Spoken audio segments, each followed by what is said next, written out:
Pinamahagi po ng pamahalang panlalawigan ng La Union ng higit 117 million pesos na halaga ng agricultural equipment, inputs at rehabilitasyon sa mga magsasaka at mangingisda sa buong lalawigan. Layo ng pamamahagi na mas mapabuti pa ang produktibidad ng agrikultura at madagdagan ang access ng mga magsasaka sa dekalidad na farm inputs at matulungan ang mga sektor na naapektuhan ng kalamidad.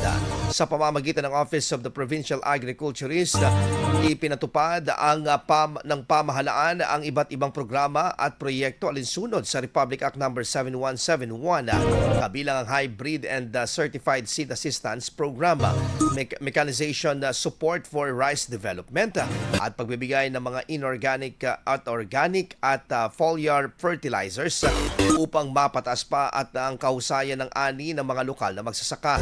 Nakakuha rin ng tulong ang mga magsasaka na umaasa sa tobacco, corn, mango at mung bean production.